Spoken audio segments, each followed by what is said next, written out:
US के राष्ट्रपति Donald Trump ने इंडिया पे 50% टैरिफ लगाया है, लेकिन इंडिया अकेला ऐसा देश नहीं है। उन्होंने ब्राजील और चाइना पर भी टैरिफ लगाया है।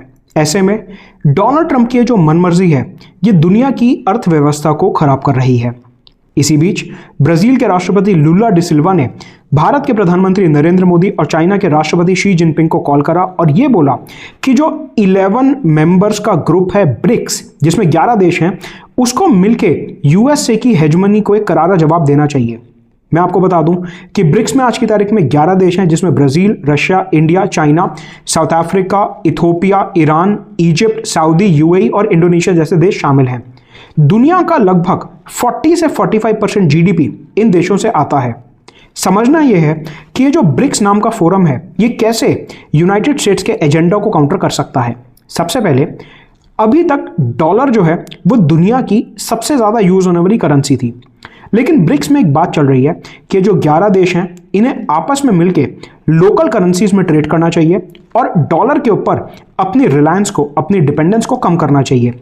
इससे डॉलर की जो क्रेडिबिलिटी है दुनिया में वो कम होगी और यूएस का जो इकोनॉमिक डोमिनेशन है वो भी कम होगा। आज आप ये समझो कि यूएस जो देशों को धमकी देता है वो क्या देता है कि मैं तुम्हें डॉलर यूज नहीं करने दूंगा, मैं तुम्हारे ऊपर सैंक्शंस लगा रहा हूं, तुम डॉलर में पेमेंट नहीं कर सकते। इस टाइप की धमकीबाजी यूएस करता है। अगर हम लोकल करेंसीज में ट्रेड शुरू कर देंगे तो यूएस की अपने आप पावर कम होने लगेगी। दूसरा, आप देखिए कि जो 11 मेंबर्स हैं ब्रिक्स के, इसमें ईरान, सऊदी अरेबिया, यूएई जैसे देश हैं जो काफ़ी ज़्यादा ऑयल रिच हैं। वहीं रशिया भी ऑयल और गैस में काफ़ी ज़्यादा रिच है।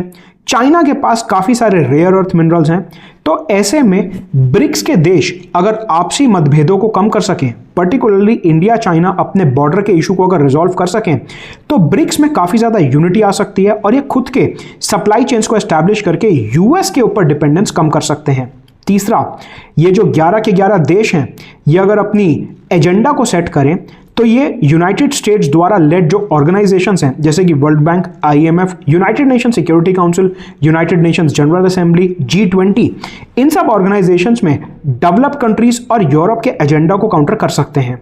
समझने की बात यह है कि ब्रिक्स में पहले सिर्फ 5 देश हुआ करते थे, लेकिन अब और भी डेवलपिंग कंट्रीज को इसमें जोड़ लिया गया है। मतलब कि ब्रिक्स जो है धीरे धीरे साउथ वर्ल्ड कंट्रीज का, डेवलपिंग कंट्रीज का एक अड्डा बनता जा रहा है, उनकी आवाज बनता जा रहा है और ये जो वेस्ट की डोमिनेशन है उसको चैलेंज कर रहा है। यहां तक जो ब्रिक्स का न्यू डेवलपमेंट बैंक है उसको इस्तेमाल करके हम वर्ल्ड बैंक, आईएमएफ के एजेंडा को भी काउंटर कर सकते हैं।